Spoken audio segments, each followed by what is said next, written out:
toutes et à tous, les ébulons de Café France sont de retour pour une nouvelle saison des causeries. Alors, bienvenue aux débatteuses du jour. Donc, nous avons Catherine, Pascal, moi-même, peut-être que Claudia et d'autres viendront nous rejoindre. Bienvenue aussi à notre intervenante Créoline. Et bienvenue à toutes celles et tous ceux qui vont écouter notre audio vidéocast sur YouTube prochainement. Donc, le thème de cette causerie d'octobre, l'école à distance. Et la problématique, l'école à distance peut-elle être un frein dans le processus de sociabilisation d'un adolescent. Mais avant de commencer notre causerie, voilà comment elle va se dérouler. Comme d'habitude, nous avons d'abord notre débat, ensuite l'éclairage de notre intervenante Créoline, les questions-réponses suite à l'éclairage, les conclusions de chacun et l'annonce de la prochaine causerie. Et maintenant, place au débat.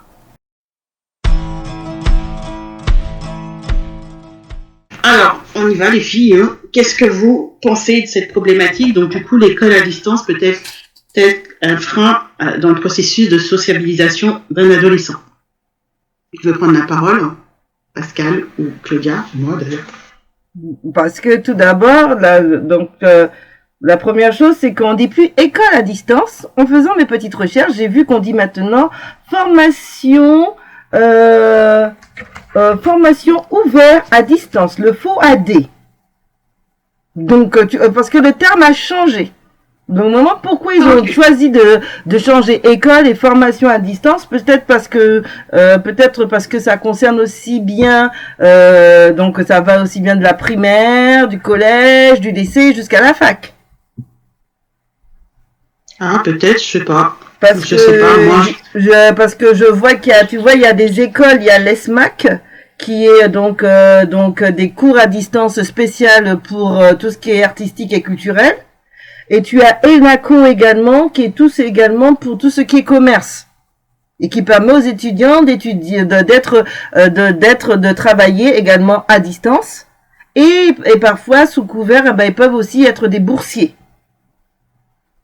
Est-ce que c'est pas des écoles qui se sont formées après ou pendant le Covid? Ou après Covid? Ou ce sont des choses qui étaient là bien avant? Parce que la seule école à distance que je connais qui est la plus connue, c'est le CNED. Parce que tu vois, il y en a d'autres également, puisque là, j'ai vu qu'il y avait une autre qui était, donc il y en a une pour le privé, qui s'appelle, donc tu as les cours de Sainte-Anne, qui est une école privée à distance. Tu as aussi un autre organisme qui s'appelle le Gendre, et tu as un organisme aussi qui s'appelle Atmer Academy. En plus du CNED. Je pense aussi que ça dépend du niveau dont on parle, c'est-à-dire que les enfants, les adolescents avant le bac généralement relèvent de l'éducation nationale qui a mis en place le CNED. Et en fait, quand on regarde pour les études au-dessus du bac, un certain nombre de facs proposent aussi d'être à distance. Donc je pense que FOAD est un terme plus général pour inclure aussi des formations qui ne sont pas forcément, qui relèvent de l'éducation nationale, c'est-à-dire la partie 3 à 16 ans obligatoire, pour qui je pense que la sociabilisation pendant cette période-là, la sociabilisation est pour moi un des buts principaux de l'école, c'est-à-dire que les enfants ont besoin d'être en contact avec des enfants, d'autres personnes comme eux, j'ai envie de dire, mais d'horizons, de milieux différents pour apprendre à être dans une société. Et est-ce que l'école à distance, est-ce que l'instruction en famille aussi ne leur enlève pas l'opportunité de travailler leurs compétences sociales? Parce que toi, tu relèves également, donc avec l'école à distance, c'est aussi comme tu le disais, la socialisation de l'enfant. Donc l'association de socialisation de l'enfant, du préadolescent et de l'adolescent qui a besoin d'interaction avec ses pairs pour aussi sortir du giron familial. là où les écoles que vous citiez ou les universités qui font des enseignements à distance, normalement, cette partie construction de la personne sociale, on peut espérer qu'elle est plus ou moins achevée. En tout cas, les grandes lignes sont déjà posées. Alors que pour l'enfant ou l'adolescent, c'est le moment où il se construit en tant que personne sociale. Donc c'est potentiellement le moment important où il a besoin de se confronter aux autres pour apprendre comment se comporter par rapport aux autres, là où on peut espérer que pour un jeune adulte, les bases sont acquises. Donc pour toi, ça serait plutôt un frein, l'école à distance. Alors, pour les plus jeunes, j'entends bien, parce que pour les plus vieux, évidemment, on peut parler de tout un tas de cas spécifiques, notamment les reprises d'études ou le fait de travailler tout en se formant à distance, parce que qui dit à distance généralement dit qu'on peut organiser son temps, mais effectivement, je pense que pour les plus jeunes, pour l'avoir vu dans les classes, il y a des enfants qui ont du mal à se mettre en retrait pour laisser aussi d'autres parler. C'est-à-dire qu'il faut trouver un moyen pour qu'ils acceptent d'être un parmi d'autres, là où dans la famille, l'enfant, ils en ont 2, 3, 4, mais ce sont tous des enfants de la famille, enfin du même milieu, qui ont la même éducation. Là où dans une classe, justement, ils doivent apprendre à laisser les autres parler, ne pas toujours prendre la parole, prendre le devant, donc ou apprendre à s'affirmer, à contrario, là où certains laissent forcément les frères et sœurs passer devant. Donc je pense qu'effectivement, il y a un apprentissage social qui est nécessaire, notamment apprendre à accepter l'autre quand il est différent, c'est-à-dire que qui est accepter d'autres qui sont différents de la famille, donc d'autres origines culturelles, ethniques, d'autres cultures locales, j'allais dire, c'est-à-dire apprendre à vivre avec quelqu'un qui n'a pas les mêmes références culturelles, qui aime autre chose, qui a d'autres habitudes, et à apprendre à faire avec, à trouver un terrain commun. Ou apprendre à vivre. Excuse-moi, Chimène. Oui, donc j'allais poser une question. Est-ce que dans vos classes respectives, vous avez déjà eu des enfants, des jeunes, qui sortaient de l'école à distance et qui ont intégré vos classes? Et est-ce que vous avez senti une différence? Parce qu'en général, on te dit que les enfants qui étaient en école à distance, tout ça, ils sont plus débrouillards, si je puis dire. Ils arrivent mieux à s'intégrer, mieux à travailler. Ils n'ont pas besoin qu'on leur répète 50 000 fois la même chose. Ou alors vous avez plutôt vu le contraire, quoi. Observé le contraire. Alors moi, j'en ai pas eu, mais ce que j'ai eu, si tu veux, ce sont des enfants qui ont besoin de ce rapport aux autres pour apprendre à laisser les autres, à vivre avec les autres. C'est-à-dire que je me rappelle d'un petit garçon qui ne voulait pas partager sa table. Donc, s'il ne veut pas partager sa table, comment il va partager le monde dans lequel il vit, accepter à partager la route, accepter à partager beaucoup de choses. Donc, je vois que des enfants, selon l'éducation qu'ils ont eue, ont besoin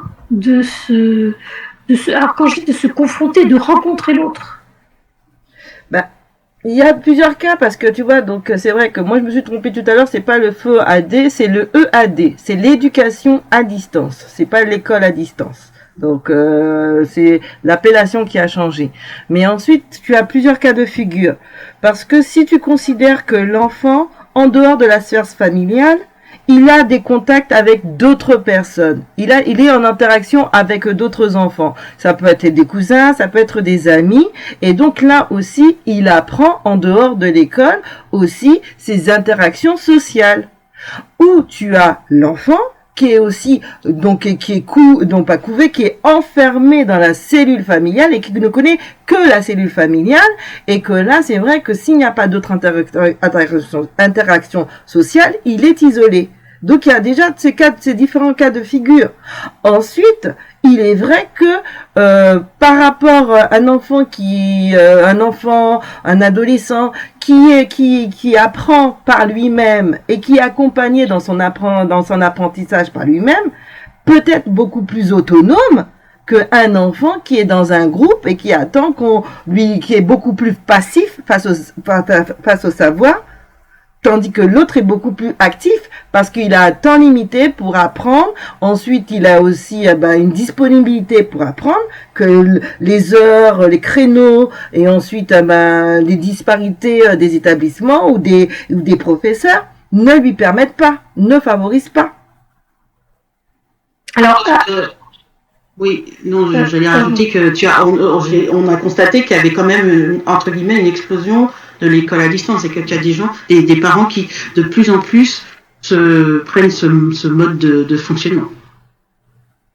Alors là où je suis pas d'accord avec toi, Pascal, c'est quand tu dis des enfants qui sont déjà ouverts vers l'extérieur où on va voir la famille ou les amis, on reste quand même sur globalement, si tu vois ta famille, si tu choisis tes amis, tu les choisis de manière à ce qu'ils soient proches de toi. Donc c'est pas forcément pour autant une expérience de différence radicale comme tu peux avoir dans les classes où tu vas avoir vraiment, comme normalement tu recrutes sur une commune et que tu peux avoir des habitudes différentes. Je pense que tu peux avoir des rencontres beaucoup plus comment dire, des rencontres entre des cultures, oui, voilà, plus brassées. Un brassage de population que tu n'as pas forcément dans la sphère familiale ou dans la sphère du voisinage ou dans la sphère amicale. Voilà, et l'autre point, donc vous parliez donc de l'éducation à distance.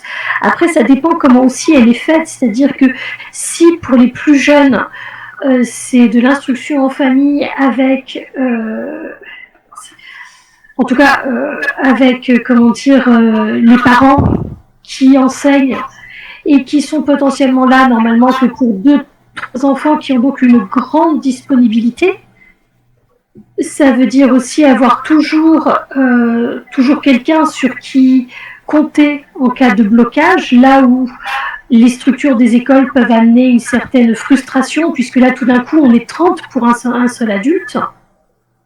Évidemment à comparer avec un travail de lycéen par exemple, où effectivement il sera peut-être plus autonome. Donc je pense aussi que ça dépend quel âge l'école à distance a lieu.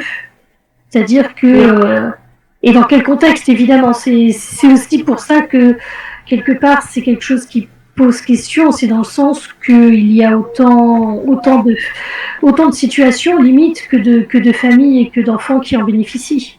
Ah oui, parce que tout va dépendre du caractère de l'enfant, hein. Un enfant qui reste autonome, un enfant qui apprend l'autonomie, dont les parents lui apprennent l'autonomie, c'est certain. Mais un enfant qui déjà, dans son caractère, n'est pas autonome, s'il ne l'a pas appris des parents, qu'il soit à distance ou pas à distance, ce sera toujours les mêmes problématiques. Donc il y a aussi, je pense qu'il y a déjà, pourquoi certains parents décident de mettre leurs enfants dans une éducation à distance? Est-ce que c'est parce qu'il y a une impossibilité? Est-ce que c'est parce que c'est un choix? Ça peut être un choix politique, ça peut être un choix social, ça peut être un choix sociologique. Voilà. Est-ce que ces choix sont expliqués à l'enfant ou ils sont imposés à l'enfant? Ça aussi. Parce que peut-être ce n'est pas le désir de l'enfant. Est-ce que c'est parce que aussi, parce que l'éducation ne répond pas aux besoins de l'enfant? Parce que face à des situations de handicap, l'école n'est pas il y a des choses sur lesquelles parfois il n'y a pas les structures adaptées pour des différents types d'handicap aussi. Ah oui, tout ça, aussi il faut voir quelles sont les limites. Est-ce que c'est est-ce que c'est un désir? Est-ce que c'est une imposition par une situation de handicap qui fait que certains parents n'ont que ce moyen de recours pour développer l'enseignement de leur enfant? Moi, si je prends notre cas par rapport à Crélie, on a décidé, mais c'était dans le cadre sportif. C'est-à-dire que elle voulait progresser dans le tennis. On nous a dit que pour qu'elle puisse progresser, il faut qu'elle prenne des cours plus intenses. Donc du coup, ça empiète sur le fonctionnement normal d'aller à l'école. Donc elle était au collège, en 6e. Et donc on lui a proposé de prendre des cours à distance. Donc c'était dans un cadre particulier. On en a discuté. J'avoue que moi j'étais plutôt contre. Le papa était pour, Créolie était pour, on a débattu et on est arrivé à la fin qu'elle le fasse. Donc du coup on l'a accompagnée jusqu'à ce que jusqu'au bout. N'oublie pas le cadre, tu étais en Martinique. N'oublie pas le cadre aussi. On était en Martinique, donc le cadre était donc voilà, c'était dans un cadre précis, avec une demande précise. Et il n'y avait pas d'autres solutions parce qu'il n'y avait pas à l'époque de structures qui permettent d'allier le sport et les études en même temps. C'est-à-dire il n'y a pas de structure assez développée pour cela. Donc du coup, on nous a proposé cette solution-là. Donc c'est vrai qu'elle a progressé au sport. Ça a été... Il faut savoir que quand tu as un enfant en école à distance, il faut que le parent aussi soit là derrière. C'est-à-dire il suffit pas de dire on prend école à distance, on enlève notre enfant. Et il faut être là pratiquement à 100%. Parce que l'enfant, étant donné, il a toujours été cadré, puisque s'il a toujours été à l'école, donc il a l'habitude d'avoir une maîtresse, d'avoir des devoirs, de ceci, c'est quelque chose de cadré. Et toi, entre guillemets, ce que l'ont vécu les parents pendant le confinement, c'est-à-dire tu prends entre guillemets la place de l'enseignant. C'est toi qui dois être là derrière, toi qui dois dire donc lui donner un tempo pour rendre les devoirs, pour avoir un temps. Faut cadrer, faut faire un emploi du temps. Donc ça demande du temps. Oui, puisque et de l'énergie.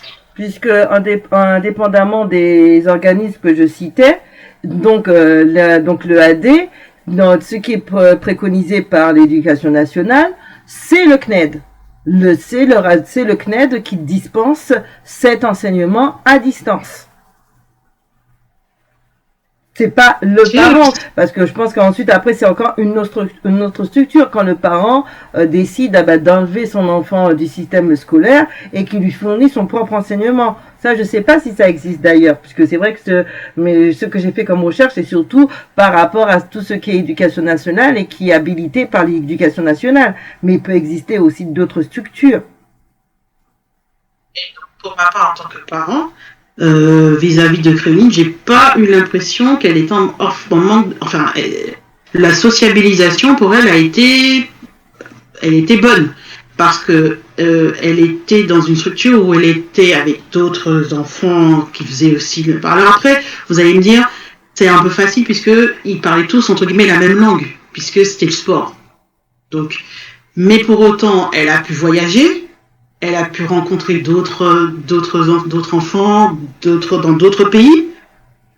Donc, dans son cas, et comme dans beaucoup de cas de sportifs, d'enfants qui font du sport de haut niveau, c'est pour eux une manière de voir le monde autrement, de voir d'autres cultures, parce qu'ils sont amenés à voyager. Ils sont amenés à rencontrer d'autres personnes, certes, dans le même jargon, c'est-à-dire le sport qu'ils ont choisi, mais ils ne rencontrent pas que des sportifs, ils rencontrent des éducateurs, ils rencontrent des adultes, voilà. Donc c'est un ensemble. Donc pour moi, j'étais partie très sceptique, et à la fin, finalement, je me rends compte que, en tout cas dans son cas à elle, ça a été plutôt positif. Mais effectivement, c'était pas neutre comme expérience, je m'entends. Elle était déjà donc adolescente, donc il y avait déjà une certaine construction des compétences sociales qui étaient en cours. Et l'autre point, c'est que bien qu'elle soit à distance, elle était dans une structure, ce qui ne serait pas le cas, par exemple, pour effectivement un enfant handicapé qui est obligé de faire ses cours à la maison parce que l'école n'est pas adaptée. Donc effectivement, là, on est sur un exemple qui est, qui est une situation réelle, hein, évidemment, mais qui ne correspond pas forcément aussi à l'expérience d'autres enfants qui ont fait l'école à distance pour d'autres raisons et dans un autre cadre. Ça aurait été intéressant peut-être de trouver, je ne sais pas si ça existe, mais les chiffres de du nombre d'enfants qui font de l'école à distance, et si on avait par exemple avec les réseaux, savoir quelles sont les raisons qui sont données et quelle est quelle est la quantité par exemple d'enfants. Je sais que dans certains lycées il y avait des options qui étaient à distance parce que les options n'étaient pas fournies par le lycée, puisque c'est plus ou moins le cas de Créoline. Et puisque c'était l'option sport, tu confirmes, Chimène? En fait, c'est plutôt dans le cadre du club et de la ligue. Donc en fait, c'est même pas dans le cadre c'est pas dans le cadre du collège, c'est vraiment dans un cadre. C'est-à-dire que le collège, à un moment donné, si je dois être très précise, à un moment donné, effectivement, il y avait une référente collège et club ligue. Donc elle donnait des cours à des enfants qui prenaient une option tennis, mais ça reste toujours, pour des enfants qui veulent faire de la compétition à haut niveau, ça reste des heures vraiment faibles. Dès qu'un enfant veut faire, en tout cas dans le cadre d'un enfant qui fait une école à distance pour raison sportive, dès qu'il faut faire du sport à haut niveau, on est entre guillemets obligé à un moment donné de quitter de faire des cours à distance, parce qu'on a un nombre de cours d'entraînement qui sont pas compatibles avec les heures de cours. Sauf si ça existe, je crois qu'il existe des structures où, par exemple, mais c'est des trucs privés, donc c'est ce qu'on appelle des académies, où on allie et le sport et l'enseignement. Mais là, au niveau public, je sais pas s'il en existe vraiment dans le même, avec la même intensité et la même performance que les cours privés. Donc les cours, ce sont des académies spéciales et qui allient donc les cours et le sport. Mais sinon, si tu n'as pas ça, tu es obligé d'arrêter. Je sais que tu as des options sport dans certains lycées, mais je ne suis pas sûre que ça représente le même nombre d'heures d'entraînement et en prime, qui ait énormément de place, puisque voilà, on est toujours sur une question aussi de distance. Pour toi, je veux dire, si ça existe à Paris, ça t'arrange pas pour autant. Exactement, tout à fait. Donc c'est un peu dans ce sens-là. Mais effectivement, comme tu le disais, Catherine, il y a des disparités entre ceux qui arrêtent l'école parce que, pour des raisons, comme on en voit souvent, parce que l'enfant, il n'est pas bien, il est harcelé, et ceci, et donc pour le bien de l'enfant et pour son état mental, il vaut mieux le sortir du milieu scolaire. Et là, c'est pas la même chose. Là, effectivement, ça peut être un frein pour lui, parce que déjà, d'une part, il a déjà ce frein de sociabilisation qui fait parce que il est harcelé, donc du coup là, il est déjà à part, et en plus on lui rajoute, on le sort de l'éducation, du système scolaire. Là, effectivement, on peut dire que c'est un frein. Mais dans le cadre de sportifs de haut niveau, des sportifs de haut niveau, quel que soit leur âge, je pense pas que ce soit un frein. Alors, les filles, parce que là, pendant que vous discutez, j'étais en train de regarder, et donc c'est vrai qu'il y a ce qu'on appelle, donc il y a l'école, donc l'éducation donc à distance, il y a aussi ce qu'on appelle l'instruction en famille, l'IEF, et qui représente entre 30 000 et 50 000 élèves, majoritairement dans les classes de primaire. Et ensuite après, donc ils te disent que ça se disperse un petit peu dans le secondaire. Et que le problème de cette instruction par les familles, parce que certes et autres, c'est de savoir ensuite s'il y a des inspecteurs ou s'il y a des contrôles pour savoir si l'enfant possède toutes les compétences. Et il te disait que donc le problème c'est qu'il n'y a pas suffisamment d'inspecteurs pour contrôler cette instruction familiale ou cette éducation à distance. Sachant qu'il faut aussi se poser la question de qu'est-ce que ces inspecteurs contrôlent, c'est-à-dire qu'il y a effectivement tout ce qui est compétences, apprendre à lire, apprendre à écrire, donc vraiment purement du savoir, et aussi le savoir-vivre avec les autres, parce que je suis convaincue que si à un moment quelqu'un se réveille et se dit je veux apprendre ça, s'il y a la motivation, on peut apprendre tout ce qu'on veut sans passer par l'école. Mais que pour moi, l'intérêt de l'école, c'est aussi cette rencontre avec les autres au moment où on se construit, donc pour apprendre à, à tolérer les autres, à accepter les autres, malgré leurs différences, ou grâce à leurs différences d'ailleurs. Mais quand je dis les autres, c'est vraiment des autres qui sont différents, c'est-à-dire des gens vers qui on n'irait pas naturellement, parce que c'est ça la société qu'on a. Ben oui, puisque là, après, on va arrêter là-dessus pour donner la parole à Créoline, parce que là, le problème avec les écoles à distance ou l'instruction par les familles, c'est derrière aussi, c'est pour des régions aussi religieuses que parfois les enfants sont retirés du système scolaire pour les garder sous la coupe des parents aussi. Et il y a cette problématique-là qu'il faut voir et mettre aussi en avant. Donc là, je pense que Créoline, c'est à toi la parole maintenant.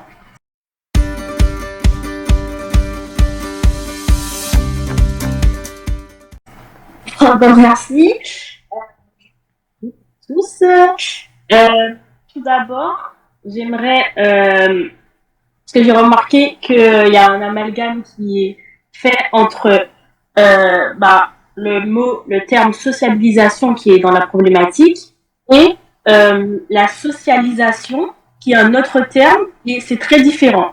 Alors la socialisation, c'est le processus par lequel les individus apprennent à vivre et assimilent les modèles culturels du groupe ou de la société dans lequel ils vivent. Donc, ils vont apprendre, c'est ce que disait Catherine, c'est-à-dire à l'école, c'est fait aussi pour voir d'autres personnes, découvrir d'autres cultures, etc.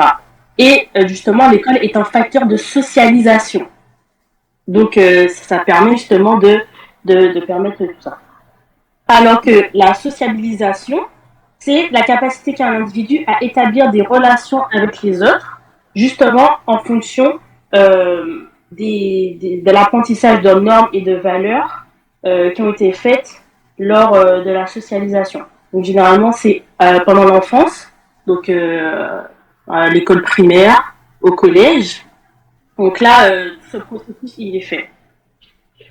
Du coup, voilà, c'est très important de faire la différence entre les deux, justement, puisque l'école, certes, c'est important pour la socialisation, mais il y a d'autres facteurs qui peuvent permettre la sociabilisation. Donc, chez l'adolescence, le processus de sociabilisation, il va permettre de construire une identité sociale, donc notamment à l'aide de plusieurs facteurs. Il va souvent permettre à un enfant ou à un adolescent d'établir, de développer des relations sociales, donc de se faire des amis, de partager plein de choses avec les autres. Et ça peut être en dehors de l'école. Donc, plusieurs facteurs peuvent permettre la sociabilisation. Donc, la famille, par exemple, c'est un facteur important. Donc, c'est important d'être entouré de sa famille. Et il y a aussi l'environnement et aussi un facteur de sociabilisation. On peut être à l'école sans pour autant se sentir bien entouré. Tout à l'heure, vous avez parlé de harcèlement, par exemple. Si l'enfant il est à l'école ou qu'il est entouré de plusieurs personnes, mais pourtant il est dans une situation de mal-être, le processus de sociabilisation il est altéré. Donc l'école devient un lieu qui peut être difficile pour l'adolescent. Alors maintenant je vais vous parler de mon expérience avec l'école ou l'enseignement à distance. Du coup. Alors déjà pourquoi j'ai choisi, pourquoi j'ai fait ce choix. Donc on l'a dit tout à l'heure, c'est surtout un choix sportif. Je n'avais pas le choix compte tenu de l'emploi du temps que j'avais sportif qui n'était pas compatible à celui que mon collège proposait. Je tiens quand même à dire que mon rapport aux autres, il n'a pas vraiment changé quand je suis rentrée au CNED, puisque moi j'ai fait par le CNED. il n'a pas changé puisque j'étais entourée de personnes de mon âge. Donc certes, on était dans un cadre sportif, mais on avait, au-delà du fait qu'on soit des sportifs, on est des personnes totalement différentes. C'est-à-dire que on a notre caractère, un caractère différent chacun. Des fois, voilà, on peut ne pas s'entendre. Du coup, on est plus que des sportifs, on va dire. C'est-à-dire que certes, on fait, moi c'était le tennis, du coup, on joue au tennis, etc. Mais c'est important aussi qu'on soit des adolescents à part et on discutait d'autres choses. Donc, ça permettait d'avoir une socialisation au-delà de l'école. Ensuite, ce que ça va apporter, bah, honnêtement, l'école à distance, on parlait tout à l'heure de savoir vivre, ça responsabilise beaucoup. L'école, c'est bien, ça donne un cadre, ça permet d'avoir de l'interaction avec les autres, etc. Mais il manque parfois peut-être un peu de liberté. C'est-à-dire que quand je suis retournée, puisque j'ai arrêté l'école à distance après la seconde, je suis retournée au lycée et la première impression que j'ai eue de ceux avec qui j'étais et qui du coup ont fait une scolarité classique entre guillemets, c'est vraiment leur manque d'autonomie. J'avais l'impression vraiment qu'ils étaient presque assistés. Donc moi je l'ai vu comme ça parce que ça m'a beaucoup responsabilisé, l'école à distance, donné beaucoup d'autonomie. Du coup même au niveau du travail, je sais travailler toute seule. Ceux que peut-être eux ils avaient moins de facilité à faire. Donc ça c'est vraiment quelque chose qui m'a marqué quand j'ai repris. Donc là je dis beaucoup de points positifs, mais il y a eu aussi, enfin j'ai remarqué qu'il y a eu peut-être pas mal de choses négatives avec le recul. Maintenant que j'y suis plus. Par exemple, j'ai arrêté CNEDS après le confinement, le grand confinement de 2020, justement parce que j'avais plus je faisais plus de tennis. J'étais confinée. Du coup, là, c'était juste les cours. Et là, j'avais plus du tout de motivation. Je voyais plus personne, enfin, à part ma famille. Je voyais plus les entraîneurs, les autres avec qui je jouais. Et là, c'est vrai que c'était beaucoup plus compliqué. Puisque justement, il faut avoir, je pense, un équilibre entre les deux, entre l'école à distance que j'avais et la vie à côté que j'avais aussi, le sport, tennis, etc. Et quand je suis retournée au lycée, je me suis sentie... En fait, déjà, j'ai pris la décision moi-même d'arrêter le CNED et c'était important. Et c'est là l'importance aussi de bien discuter avec sa famille quand on prend cette décision. C'est que quand je savais que si je voulais arrêter le CNED, à tout moment, je pouvais. Même si les résultats suivaient pas en fonction si les notes ne suivaient pas avec le tennis, je savais aussi que j'allais arrêter. Donc, on avait quand même une organisation et une rigueur où on savait que les deux étaient importants. Donc, c'est cet équilibre-là qui est important d'avoir quand on fait l'enseignement à distance. Et du coup, quand je suis retournée au lycée, ça m'a fait du bien parce que j'en avais envie et j'ai pu découvrir aussi d'autres personnes. Jusqu'ici, j'avais connu l'école en Martinique et là, j'étais arrivée en métropole. Du coup, j'ai pu connaître d'autres personnes, d'autres cultures. Donc ça, c'était aussi très bien. Et ça m'a permis de voir autre chose. Du coup, voilà.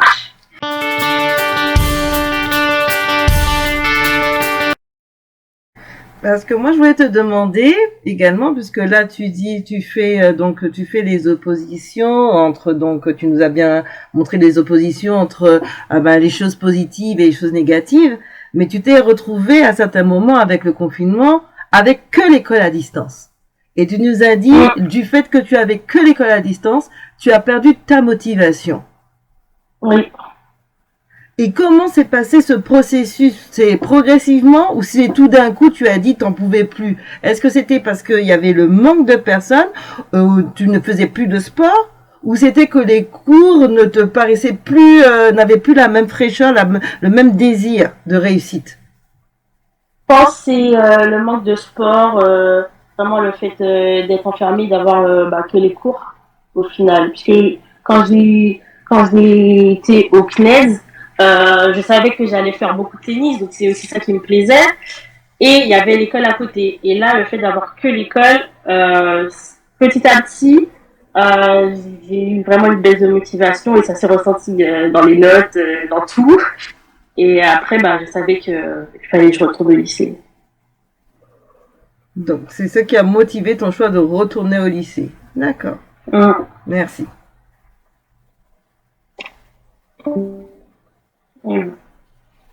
Parce que, comme le disait également Catherine tout à l'heure, c'est ce qui peut aussi justifier le fait que parfois certains aussi, quand on est qu'enfermé, et que c'est ça, que cette situation que tu as vécue, le fait d'être qu'enfermé donc à la maison avec les cours, ce que tu nous as expliqué, cette sociabilisation n'ayant pas, crée un manque, provoque un manque. Exactement. C'est le déséquilibre en fait. C'est-à-dire que l'école à distance, elle peut être réussie s'il y a les deux. C'est-à-dire, le travail concret scolaire, mais si aussi il y a la partie sociale. C'est-à-dire que en dehors des cours, il faut que l'enfant puisse voir des enfants de leur âge. Ce serait bien qu'il y ait un mix en fait, un peu d'école à distance et peut-être des fois une intégration dans l'école de temps en temps pour que l'enfant puisse rencontrer des enfants de son âge, un peu comme disait Catherine, parce que c'est important que l'enfant puisse se confronter à d'autres, à des difficultés qui sont liées au fait d'être avec d'autres enfants qui sont pas les mêmes qui sont pas pareils que toi, qui n'ont pas le même caractère.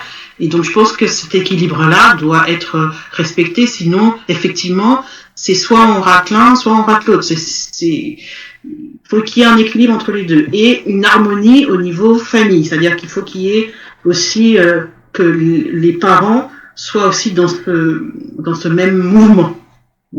Mais ça c'est encore parce que je pense que c'est facile, puisque c'est facile, mais quand tu es dans une situation de handicap, donc il y a d'autres enjeux qui sont pris en compte également et qui ne favorisent pas aussi donc cette sociabilisation de l'enfant ni cette socialisation.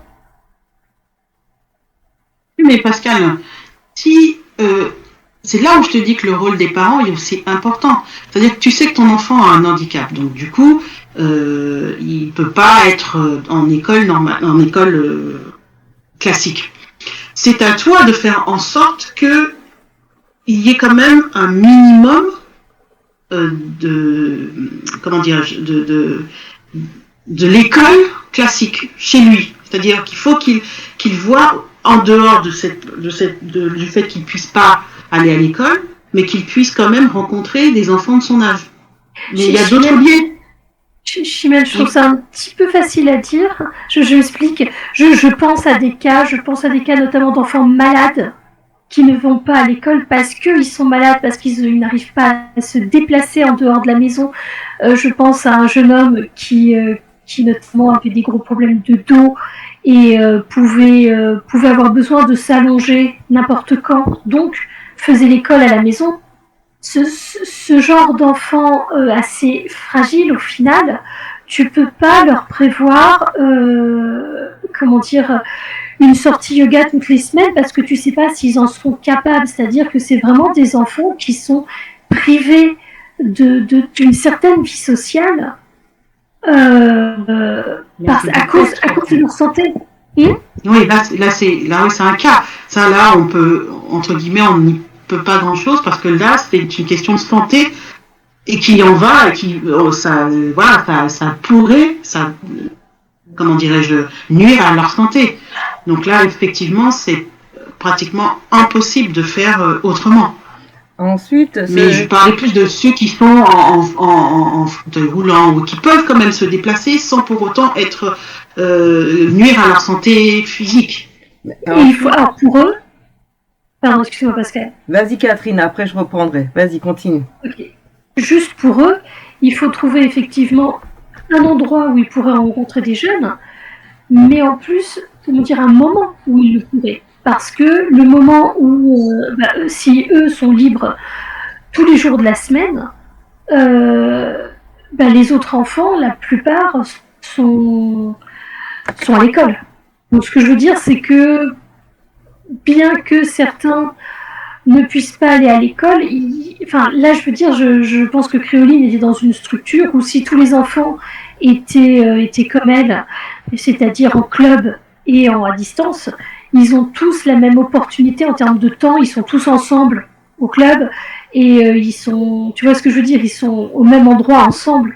Ce qui est plus compliqué à mon avis pour un enfant qui est en parallèle du système classique où il n'y a pas forcément de structure pour le recevoir avec d'autres enfants au même moment parce que les autres au même moment sont dans l'école classique.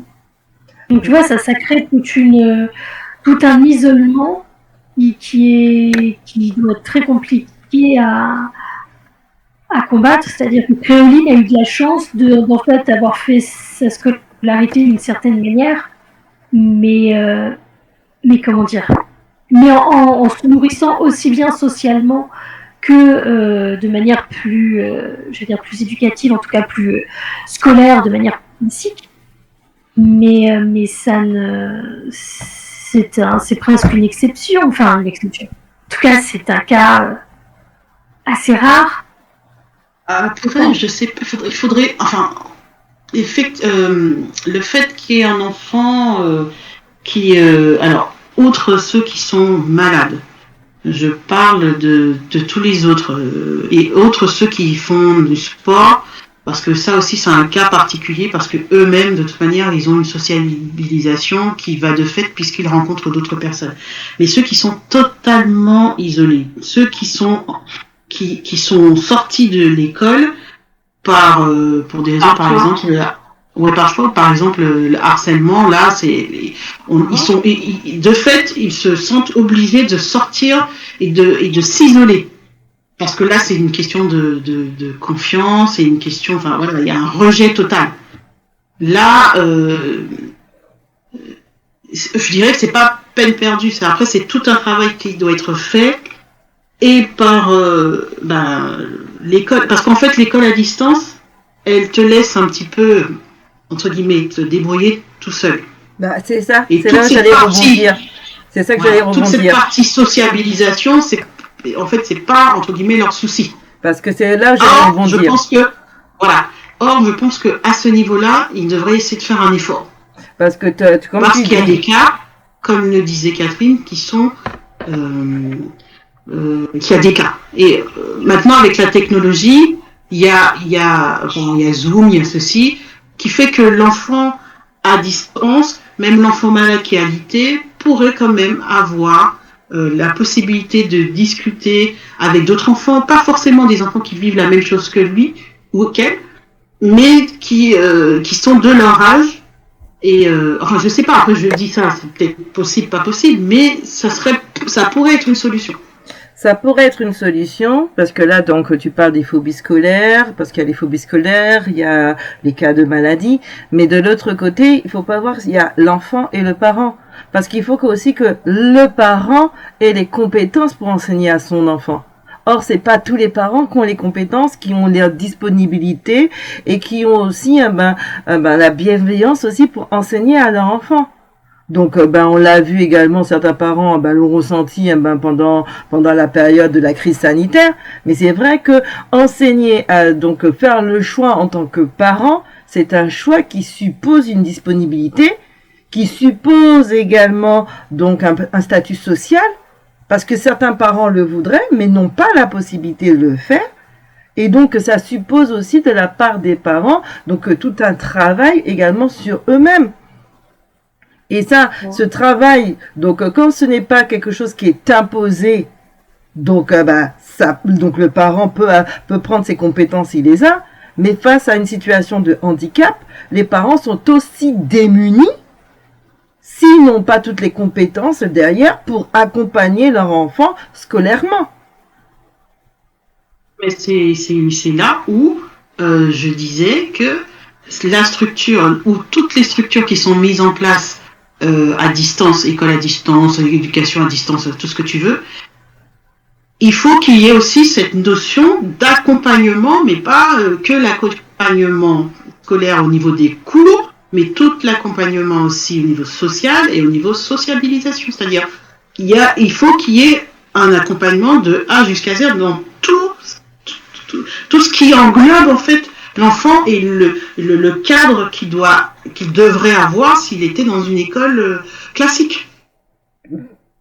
Parce que là, donc, j'ai bien vu qu'il y avait des inspecteurs, mais les inspecteurs, c'était juste pour contrôler le savoir de l'enfant, contrôler les compétences scolaires de l'enfant, mais de sa sociabilisation, tout dépend des parents. Parce que toi, Créoline, qu'est-ce que tu en penses, toi?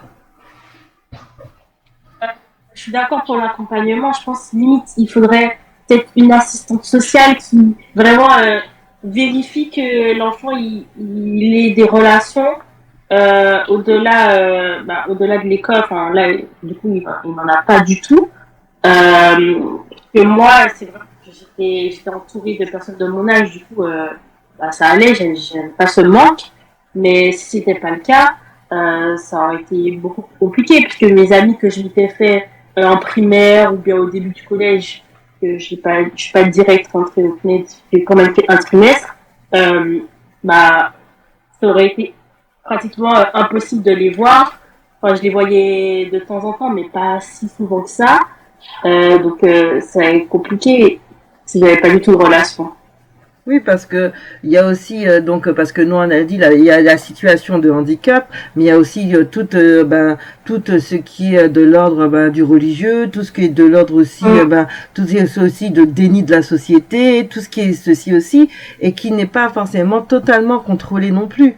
Et ce qui fait que des parents ou des cellules décident de couper l'enfant du milieu social de l'école et l'enfant se retrouve totalement isolé et sans contrôle. Ou peut-être je m'avance, peut-être qu'il y a des contrôles, mais c'est vrai que ça pose également d'où sont ces enfants et que font-ils et comment sont-ils? Non, mais les contrôles sont très faibles. Les contrôles, en fait, je pense qu'ils sont aléatoires, c'est-à-dire après, ça doit être une question de personnel, c'est-à-dire qu'il n'y a pas assez de monde pour contrôler toutes les personnes, tous les enfants, tous ceux qui ont décidé de faire de l'école à distance. C'est pas possible. Mais mais c'est justement, étant donné qu'il y a beaucoup d'enfants maintenant, enfin de parents qui veulent enlever leur enfant de l'école traditionnelle parce qu'ils sentent que leur enfant ça va pas, ou même comme tu dis pour des raisons personnelles, politiques ou autres, il faut qu'il y ait vraiment une réflexion sur l'école à distance et comment on la modernise, comment on l'améliore en fonction des différents les différents types de situations. De situations. Parce que comme le disait Catherine, les enfants qui sont alités, qui ne peuvent pas sortir, mais qui sont ceux-là, ils sont vraiment isolés. Et pour autant, c'est bien. Oui, excuse-moi. Non, vas-y, finis. Je te laisse. Non, je disais que voilà, et c'est pas une fatalité et qu'ils devraient en trouver une solution. Je ne sais pas laquelle, mais pour les sortir de cet isolement malgré leur maladie. Alors là, j'ai fini par ouvrir le rapport repères et références du CNED, qui fait un point sur les enfants inscrits au CNED. Et c'est très intéressant parce qu'on peut voir, par exemple, là, je suis en face d'un tableau qui répartit les enfants inscrits au CNED selon les handicaps. Alors là, ça n'inclut que les enfants en cas de handicap, ce qui n'est pas le cas de tous. Mais on voit effectivement la quantité et la répartition selon le type de trouble. Est-ce que c'est du trouble intellectuel ou cognitif ? Est-ce que c'est du trouble psychique ? Donc j'imagine qu'on est plus de l'ordre du harcèlement, des traumatismes, ce genre de choses. ou est-ce que c'est des troubles du langage, auditif, visuel, moteur, des enfants qui ont plusieurs troubles et ceux qui relèvent du spectre de l'autisme. Et c'est très intéressant de voir les chiffres, de voir que pour la majorité, alors pas pour la majorité, mais pour un grand nombre, comment dire, oui, les chiffres sont vraiment intéressants à consulter, et ils sont consultables sur le site du CNED. Alors je ne vais pas vous donner des chiffres autant comme autant. Par contre, ce qui est intéressant de remarquer quand même, c'est que globalement, ce sont quand même des chiffres qui augmentent. Donc, c'est-à-dire en augmentation de nombre d'enfants qui rentrent, qui font de l'école à distance. Voilà, je te donne un exemple. Là, j'ai un autre joli tableau. L'évolution de la scolarisation des enfants et adolescents. Alors, je parle toujours de la situation du handicap, mais quelques pages au-dessus, j'en ai vu un sur les chiffres globaux, où, par exemple, pour le premier degré, ils ont une évolution de 3%. En 2004, ils avaient 96 000 enfants, j'arrondis. En 2020, ils en ont 200 000. Donc, ça a quand même doublé en 20 ans. Le second degré, ça explose. On est passé de 37 442 à 183 000 en 2020. C'est ce qu'on disait, Catherine, c'est que c'est pas adapté. En fait, les parents, et on a eu beaucoup de soucis, il y a eu beaucoup de soucis par rapport à ça, où les enfants, les parents, il n'y avait pas le personnel qui devait accompagner leur enfant à handicap, donc du coup, ça posait des problèmes. Donc du coup, les parents, à force, ils se disent tant pis, on va se sacrifier, on va prendre sur nous et on va faire l'école à notre enfant, en passant par les différentes structures. Je pense qu'il y a une corrélation entre les deux. Parce que si tu as les compétences, parce que comme c'est pas contrôlé, si tu as les compétences, parce que c'est pas tous les parents qui ont les compétences. T'as pas le choix.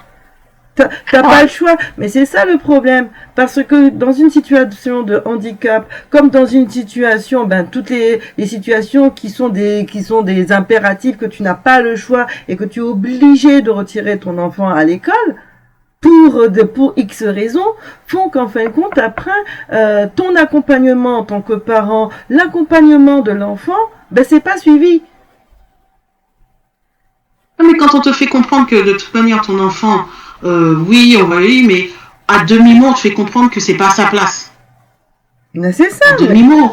Ah oui. Donc du coup, ils se disent, on va faire. Sauf que si on répond à la problématique, on retourne à la problématique, pour ce genre d'enfants, pour ces enfants-là, ça va être un frein à leur sociabilisation. C'est-à-dire qu'ils vont être retirés, alors que les parents, à la base, s'ils les mettaient dans une école normale, classique, c'est justement pour qu'ils se sociabilisent avec d'autres enfants, qu'ils soient valides ou non. Parce que la vie, c'est pas uniquement... Ils veulent pas que leur enfant soit cantonné au fait qu'il soit invalide. Parce que quand ils vont grandir, ils vont vivre avec des valides, des non-valides.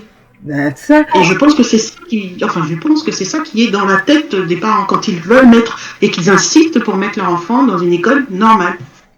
Classique. Classique. C'est la problématique de cette sociabilisation. Comment sociabiliser tous les enfants, qu'ils soient à l'école ou qu'ils ne soient pas à l'école et qui suivent un enseignement à distance. Parce que c'est un enseignement délivré par l'éducation nationale.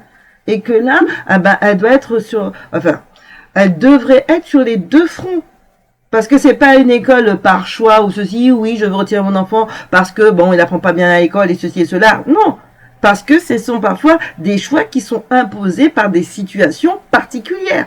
Et parfois que les parents ne peuvent pas faire autrement. Ah oui, c'est toujours par choix en particulier. Que ce soit sportivement ou cause de maladie ou cause d'handicap, c'est parce que il n'y a pas eu une autre solution que celle-là. C'est pas la meilleure des solutions, on est d'accord, mais c'est tout ce qu'on te propose par rapport au choix et au désir d'un enfant qui veut être sportif, d'un enfant qui malheureusement est dans une situation de handicap ou un enfant qui a peur de l'école ou qui est harcelé ou un enfant extrêmement malade. Voilà, c'est pas un choix je vais dire waouh, super, je vais mettre mon enfant à l'école à distance, c'est chouette. Non, c'est parce que tu n'as pas eu une autre solution plus adaptée et donc tu fais au mieux. Tu fais au mieux. Donc, Et si j'ai dit une bêtise, les chiffres que je vous donnais, c'était pas pour le CNED, hein, c'était pour tous les établissements scolaires. Waouh. C'est encore plus affolant. C'est encore plus affolant. Mais juste pour rebondir sur scolarisation et handicap, il y a eu une grosse polémique récemment sur Twitter parce que des profs essayaient d'expliquer que inclure les enfants, oui, mais avec les moyens dignes pour faire un boulot digne et pas pour comment dire, bâcler le boulot parce qu'il n'y a pas les moyens, que ce soit humain, que ce soit matériel. Et ça a fait une véritable polémique très virulente. Parce que évidemment certaines personnes avec un handicap veulent être incluses, là où ils sont tout à fait bienvenus, mais qu'on n'a pas toujours les moyens pour le faire correctement. Ben, la dignité de la personne, hein. Ça c'est la dignité de la personne, hein. Donc la dignité de tous et de toutes, hein. Oui, parce que de toute manière, l'école à distance, c'est pas une fin en soi, c'est pas la meilleure des solutions. C'est une solution comme une autre, mais qui doit être accompagnée, adaptée, corrigée, modernisée, surtout modernisée, et contrôlée. Et contrôlée. Et contrôlée parce que il y a des dérives, il y a des gens qui font du n'importe quoi, et il y a des parents aussi qui sont complètement démunis mais qui ne le disent pas. De peur, je ne sais pas, mais ou bien qui ne trouvent pas, comment dirais-je, quelqu'un en face qui puisse comprendre, qui puisse avoir du temps.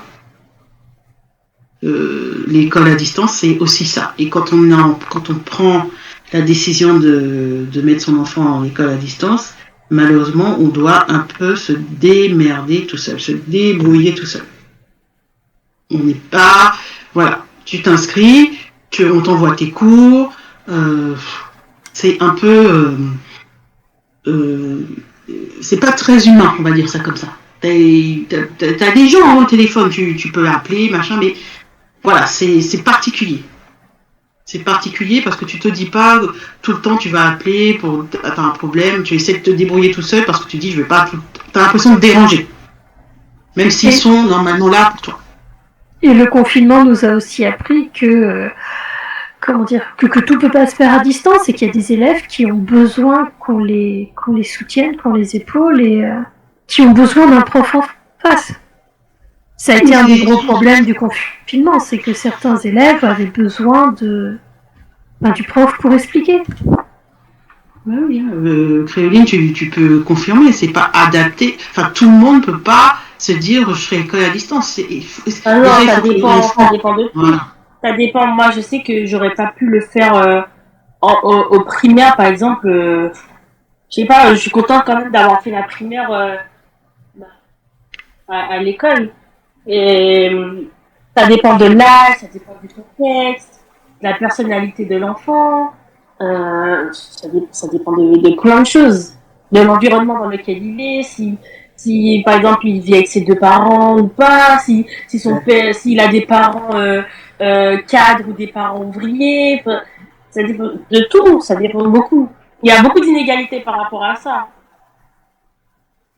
Ouais. Et les inégalités sont d'autant plus criantes parce que là c'est le parent avec ses propres difficultés face à son enfant.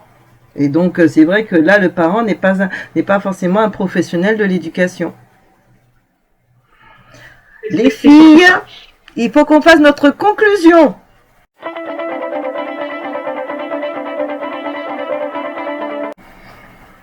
Ok, qui veut commencer? Commençons par Créoline. Oui. Alors, moi, je peux conclure en disant que, comme je disais tout à l'heure, que l'école à distance, ça a des points positifs et des points négatifs. C'est pas forcément adapté à tout le monde. Le mieux, ça reste quand même, je pense, de rester à une éducation classique à l'école. Mais dans certains cas, si c'est obligatoire, d'opter pour une éducation à distance et que ce soit mieux contrôlé et un meilleur accompagnement. Moi, toujours, je parle de mon expérience. Alors, elle a été positive par mon expérience. Après, je suis d'accord avec Catherine qu'il y a des cas particuliers et il y a des cas où l'école à distance, même si elle est entre guillemets imposée, c'est pas le meilleur des choix. Mais pour moi, ça n'a pas été un frein, même si ça a été compliqué. Mais dans l'ensemble, à la fin, je constate que ça n'a pas été un frein. Moi, la sociabilisation, c'est vrai que l'école participe à la sociabilisation, mais il n'y a pas que l'école qui participe à cette sociabilisation. Ensuite aussi, cette sociabilisation dépend également du contexte familial. Parce que dans chaque contexte, chaque famille n'a pas la possibilité de sociabiliser son enfant. Ensuite, selon également les difficultés de l'enfant aussi. Donc, dans tous les cas, il faut accompagner les familles et l'enfant, aussi bien dans l'école classique que dans l'école à distance. Parce que ensuite rejeter l'école à distance en se disant que c'est pour un certain type de la population, non. L'enfant, il a toujours besoin d'être accompagné, d'être sociabilisé et d'être un élément de la société.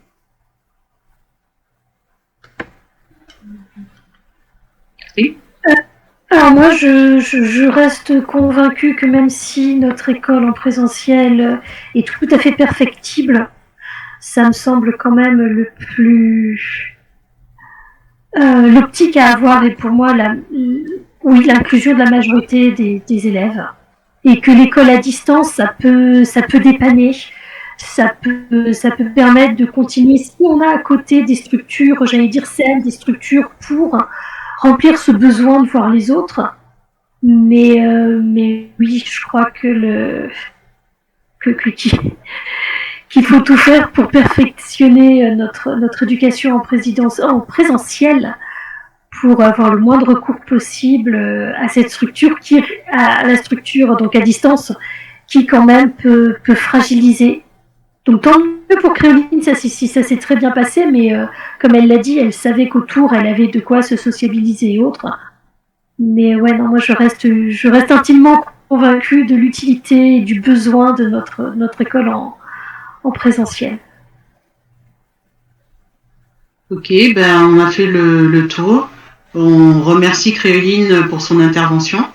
On remercie Catherine, Pascal, nos ébulons d'avoir participé à cette première causerie de la saison 2022-2023. On se retrouvera le mois prochain pour une causerie qui est tout aussi intéressante, qui est le vivre avec un autiste. Donc on se retrouvera le 20 novembre pour cette causerie que vous pourrez retrouver par la suite sur notre chaîne YouTube prochainement. Voilà, donc merci à toutes et à toutes pour ce débat qui a toujours de haute tenue et avec beaucoup de respect. Au revoir et à bientôt les filles. Merci Créoline, merci Catherine. Au revoir.